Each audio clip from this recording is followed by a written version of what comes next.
All right, I guess we are live. So, hi everyone. Hello. My name is Beray, and I am the founder of the Qubit Show. And today I will be having a coffee chat with the Mark.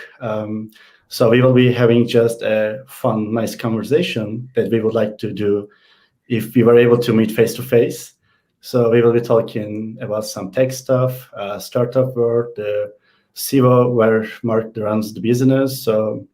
So welcome our chat, and if you have any questions, please share them with us, and we will be trying to answer all of them. So welcome, Mark. How are you? Yeah, thank you. Yeah, I'm really good. Yeah, it's great to be on here, and looking forward to having a chat. Cool. So would you mind starting with your, short, brief background and what you are dealing with these days that I would like to learn more about? Yeah, I won't do the full long version because it takes quite a while. I've been Yeah, involved in technology companies for over 20 sure. years now. Sure. And the first company I started was a web hosting company. Was focused more on domain names and shared web hosting. Setting up smaller websites for small businesses and email accounts, that kind of thing. A bit like a GoDaddy type company. Mhm. And that grew really well in the early days of that, and that became the fifth largest hosting company in the UK eventually. I actually exited that business a couple of years ago, and really CIVO was the next thing that I wanted to kind of focus on hosting still, but in a different way. In there, but in between that, I had a few other startups as well involved in cybersecurity, data centers, connectivity business, and things like that. So yeah, quite a diverse background. Cool. That sounds interesting. And also that makes sense. Just like the other startup founders, you had a background on some specific topics, and things have changed, and you wanted to move on. So thanks for sharing that part. And since you mentioned the CIVO, I think the next step should be about talking the company itself, the current company. So is maybe we should just focus on the origin of the story more deeply. So is Yeah. that okay for you to share a little bit how things came up to your idea and your co-founder and the team? Yeah, definitely. LCN, that the business, as I mentioned, that I first founded, plays a big part in this story. One, because it was a hosting business, and essentially CIVO is yes, the hosting is different than it was back then because it's more cloud based, and but essentially it's a similar type of business. It's a volume based business. We're essentially selling hosting and cloud resources, and I guess when I look back at my time at LCN, that was my first startup. It was more of a UK focused business, and when we first started, I don't think many entrepreneurs at that point really thought globally. To run a company globally, we were more focused on our sort of local sector. So certainly, when we come up with the idea of CIVO, it was that we wanted to launch a global business and cater for a global market. We're in a global economy nowadays, and it's a lot easier than it was back then to set up globally from the word go. So that was certainly a challenge of mine that, as an entrepreneur, I'd kind of ticked a UK focused box, but had I challenged myself, as an entrepreneur globally and had a globally successful business? So that was something that a personal challenge of mine. And I think the other thing was LCN was never really a leader in terms of innovation. We started with very little funding. It was only just naturally bootstrapped ourselves and grown organically. There was no external funding or anything, and it was went through lots of ups and downs on that kind of road to success. And we didn't have the deep pockets to really invest in huge R&D and things. We were just kind of looking what our competitors were doing. We were trying to play catch up sometimes, and just trying to make ends meet, especially in those early days. So when I guess I had the luxury of exiting the LCM business, using some of those funds to move into CIVO, I really wanted us to be an innovator and not a follower. And that was much the reason why we wanted to get into the cloud native hosting world and Kubernetes, and not doing old style, VM hosting and dedicated servers and other services that potentially are not the future anymore. So I think that was the innovation piece was something that really excited me. I've always I love all that, new tech. I mean, we all do. All kind of tech is in us that like new toys, and I know a lot of our teams do. And so it's really looking for that innovation piece. But the one thing LCM was really good at was customer experience, and that's what we made our name out of. So I wanted to also take that with me into the Civo business of having a great user experience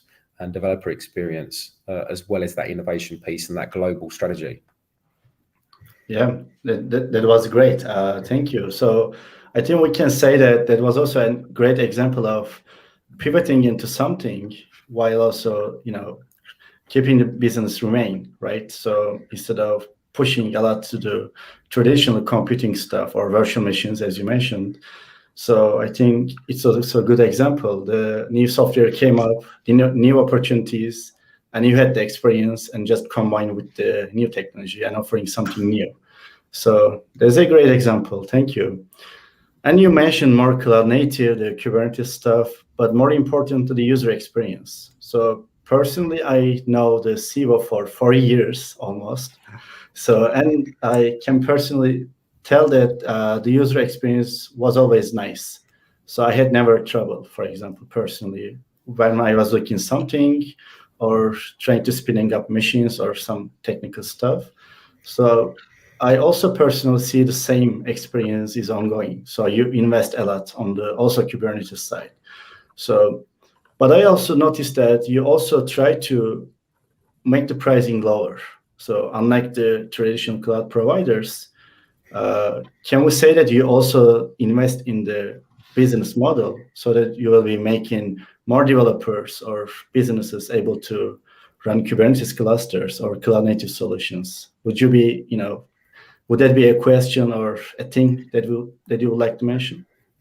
Yeah, I think so. I guess when you're starting a new company, you're trying to come up with your own USPs, and trying to disrupt in your own way, whether that's a big way or a small way. You're trying to stand out from the crowd, and certainly when we did competitor analysis, and obviously there's some huge hyperscale providers and some other smaller to medium sized providers as well, but certainly what we found was a lot of complexity in the way that even to onboard with some of these platforms and these other providers, just to even get set up with an account can be difficult before you've even tried to spin up a service.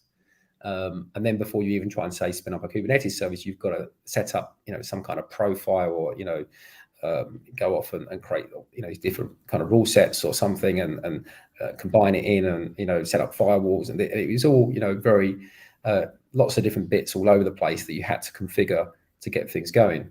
So one of the things that has been one of our core values in all the businesses that I've run has been that simplicity, and we wanted to bring that simplicity to the Kubernetes hosting world. And I think the fact that we chose to build Civo using K3S rather than the full version of Kubernetes really adds to that message and us disrupting in terms of making things very fast to spin up, easy to use, more efficient in terms of its resource usage, because it comes with less bloat than traditional Kubernetes. And then because of that, we're able to offer a more cost-efficient product for people as well. And when you combine that as well with our kind of billing models of not having sort of any extra charges and essentially hidden charges, that just again simplifies the predictability of our offering as well. And I think certainly for me as a CEO, when I'm buying products, I want to know what the cost is going to be every month. None of us like moving targets of our overheads and knowing what the bill might be, each and every month. So I think we wanted to have that that predictability in the way that we build people as well. Cool. Yeah, that makes sense. Cool. Thank you. So I remember you also already shared your vision about where Sivo is going, not too long ago as a blog post, right? So, but since this is a chat, where do you see the potential? For example, not just the Kubernetes purpose, but for example, are you planning to invest in, for example, hosted applications rather than just the Kubernetes itself? Or is there anything that you would like to share to the developers or maybe people like me who are deeply interested in new solutions? So how things are going that part? I know K3S is super light, fast, and also lower the cost. But do you also plan or invest in the maybe making also deploying application easier? So just brief, quick thoughts. Yeah, 100%. I think there's a number of things that we're looking at the moment. I think first and foremost, we want to refine things and make the Kubernetes experience as good as we can, and that there's still improvements that we know we can make, even in terms of I know our cluster launch times are quick now, but we feel we could even halve those again as well. So we certainly want to do that. There's some complementary products that work nicely with what we do as well. Things like object storage, database as a service, things like that, which are in the works and soon to be going into beta as well. So they're happening. And then there's a few complete new things like a machine learning offering using GPUs. We're actually proof of concept in at the moment. Which is everyone's really excited about internally on that project. And on top of that, we're looking at a kind of platform as a service offering as well. So yeah, trying to look at the user experience and trying to make things easier for people. Not just as say bringing a platform as service in, which is very easy. Right. I guess the problem with that might be that it loses some users a certain amount of control. They want more opinions on how they deploy things and manage things. So I think on top of our current offering, there'll be more being implemented in terms of GitOps and things like that to actually allow that development lifecycle to be more seamless. Cool. Sounds great and exciting. I'm also waiting the GPUs, so it's good to hear also that part. And since you mentioned US, yes, twice, I am personally super interested at that story because you started in UK and you started Sivo to be more global. And it hasn't been, I guess, too long. You also launched the US servers or location, let's say. So how that went? How did you start it? Maybe this is, more like founder story to the other founders. That might be sounds really interesting. What were the challenges for the also business part? Maybe the technical side. That would be really cool to hear about that story. Yeah, I mean, when we first started, as you know, because you were one of the first users on something that we called the Club 100, which it was an infrastructure as a service product to start with, and the reason we built the infrastructure as a service product was at the time we still had the LCM business. And LCM was launching a VPS offering, so we actually built it for LCN, and LCM was actually almost reselling our own Sivo platform.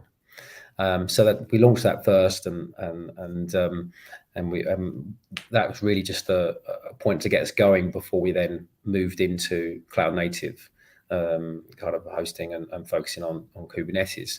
So yeah, the UK region launched as an infrastructure service offering, but when we came to offer the Kubernetes, our first region that we actually launched on our own platform was the US region, which is sitting on our Sivo stack, which has been built in-house, and that was launched in December last year.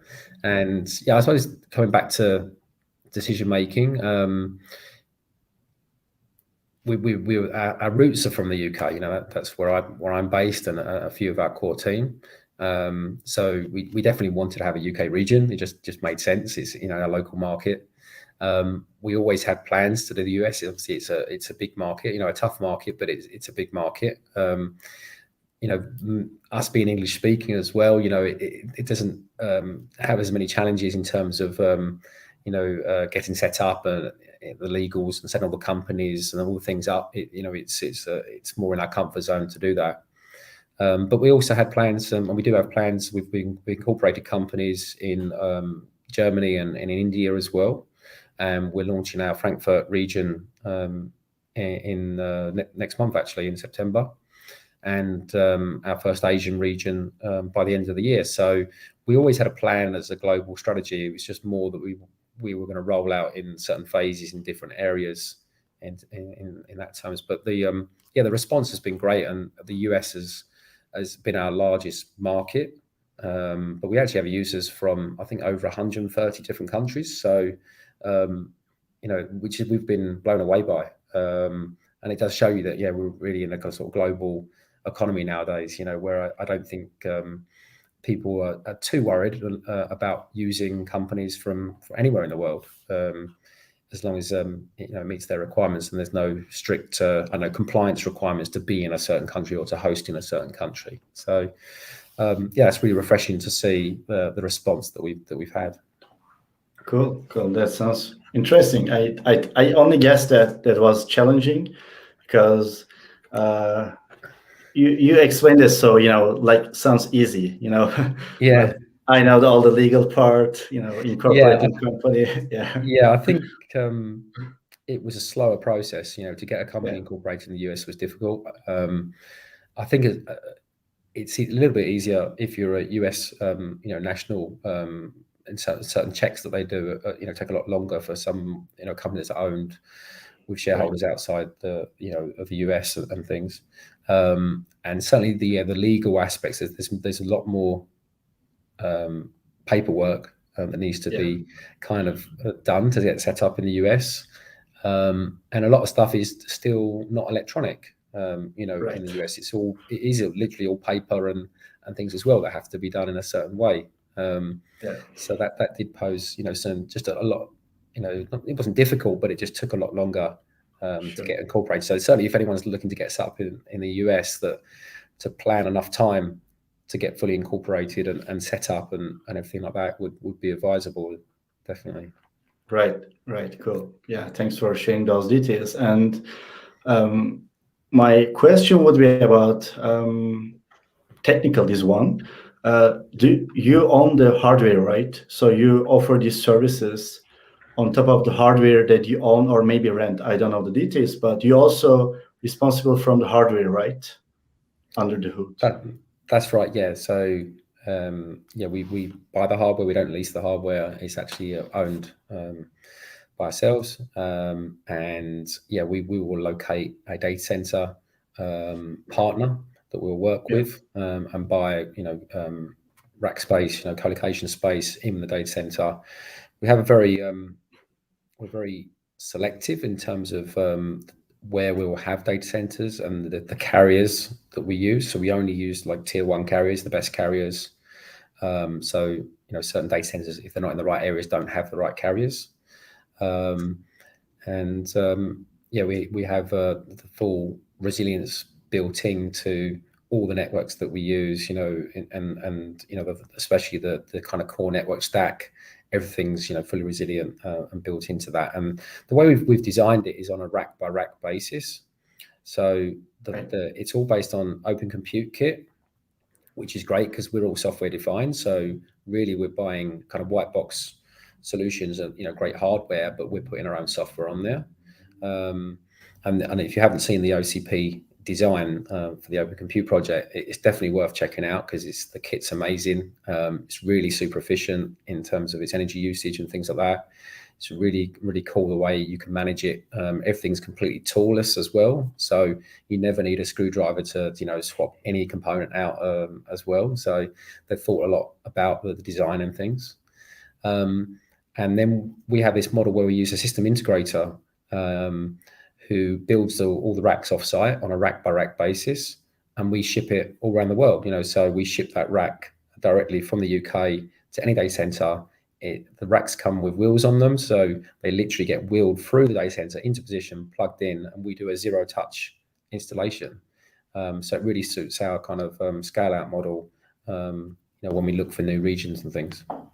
Yeah, cool. That sounds interesting, because when you use your platform, it's just about maybe 2 to 3 clicks to spin up some services. But under the hood, it's good to know there are some complex stuff like transportation and the partnership, managing all the hardware. That sounds great, but sounds fun personally. So, and since I said something word called fun, I also wanted to ask your opinion about the latest investments about Civo, which is community. And I realized that a lot of things are going on the community side. So the content for the Kubernetes, or some examples, organizing events. What's your personal vision on the community side? And would you like to, maybe that would be great if you share also, that I maybe wouldn't notice on the internet. So that would be really cool to hear also the company's vision and also your personal vision on the community. Yeah, community has been at the heart of everything we've done at Civo. I mean, you probably know from even the early days when you were involved that how much we worked with our community in the feedback and listening to them. I have lots and lots of personal chats. I think as a CEO, you have to really speak to as many users as possible to understand your product and how it's seen and how you can perfect it. So yeah, we've talked a lot that we're a community-driven company in terms of our roadmap. We have a suggestions area on our website where people can make suggestions. They can vote on those, and we promise to deliver on the most popular suggestions. We've launched things like the Civo Academy, where we're giving training back to people. There's about 60 videos of free training that people can access on Kubernetes as well. And we obviously run a community Slack, and we get involved in lots of different events and trying to share some of our knowledge and some of the people that work for us within that community. So I think, yeah, it's really important to us. And I think for me personally as well, it's really important that we keep that going. It's very easy sometimes to have that at the beginning, but as you grow and you become bigger and, maybe, funding gets taken on and other shareholders, and that thing that gets forgotten.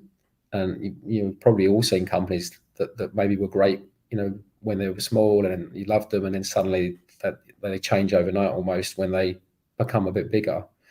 And we're trying to be true to our values and not forget where we came from, and our community and our beta program, 4,000 testers on our beta program. We don't want to forget the work and the support and the effort that was put into that. So certainly I want to keep that going for as long as possible. Cool. Yeah, that's indeed true. That's also great to hear that you mentioned we shouldn't forget where we are coming from.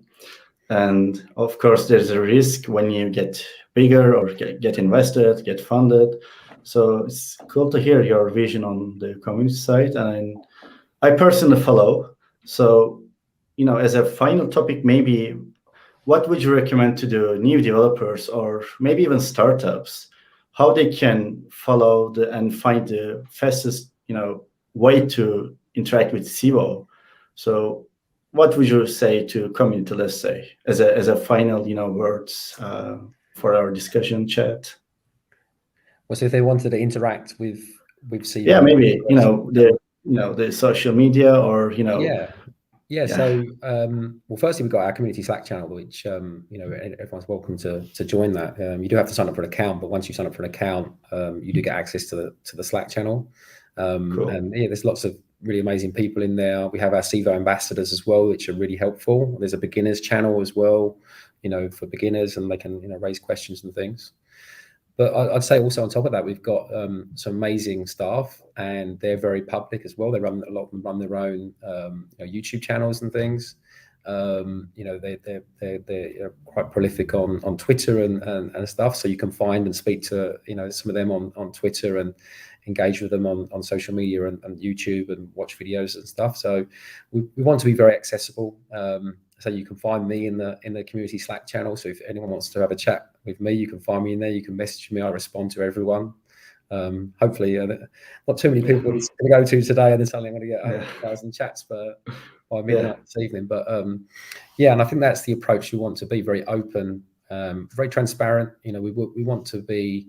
That's why we talk a lot about the technology we use. You know, the architecture. We're happy to talk about that. We're not trying to hide things away and keep things secret. We're trying to be very community driven again. Right. Perfect. I personally missed the Slack part, so it's also good for me to learn about that. And cool. I think the best way is just registering to the website and joining to the community, and being able to reach out to you sounds great. So from me, I think I asked enough questions. I personally got super informed. So thank you very much for sharing all these, the personal story, company story, your vision, your efforts on the community. So would you like to add something? If no, I think that was a great chat. So thank you very much joining today to our very first virtual coffee talk, actually. And I hope you enjoyed. Yeah, it's very good. Thank you. And I'm privileged to be the first guest on the show, and hopefully you have many more interesting guests. And yeah, I'd certainly advise everyone to subscribe. Beray's a great guy, and I've enjoyed spending some time with you. Cool. Thank you very much. And thanks everyone for watching and listening us. If you want to learn more about anything about us or Sivo, you can also reach out to me on social media. So have a great day. Bye. Thanks everyone.